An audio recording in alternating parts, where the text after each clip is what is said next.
मातृभूमि न्यूज, मातृभूमि की आवाज, मातृभूमि के लिए। गुजरात राज्य सेवा समिति जीनियस क्लब द्वारा जामनगर रत्न प्रतिभा सम्मान समारोह योजायो तथा शपथ ग्रहणનો કાર્યક્રમ યોજાયો તેમજ મહિલા દિવસ નિમિત્તે એવોર્ડ પણ એનાયત કરવામાં આવ્યો હતો, જેમાં 300 થી વધારે મહિલાઓએ હાજર રહ્યા હતા।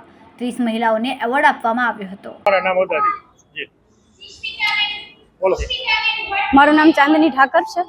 ગુજરાત રાજ્ય સેવા સમિતિ અંતર્ગત આજે આંતરરાષ્ટ્રીય મહિલા દિવસ નિમિત્તેનો અમે વુમન્સ ડેનો કાર્યક્રમ ઉજવ્યો છે, જેમાં જામનગર રત્ન પ્રતિભા સમારોહ તરીકેનો અમે એવોર્ડ આપેલો છે 30 બહેનોને અને 300 થી ઉપર બહેનો અહીંયા હાજરમાં છે, જેમાં 10 જેવા બાળકોએ ડાન્સિંગ કોમ્પિટિશન કરેલું, કરાઓકે માટે પણ 10-15 બહેનોએ ભાગ લીધેલો, જેમને અમે ગિફ્ટ વિતરણ કરેલું છે।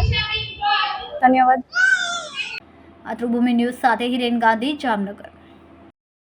ખૂબ જ ટૂંકા સમયમાં માતૃભૂમિ ન્યૂઝ ઓટીટી પ્લેટફોર્મ અને મેગા સિટીમાં કેબલ નેટવર્ક સાથે જોડાઈ જશે, તો જોતા રહો માતૃભૂમિ ન્યૂઝ।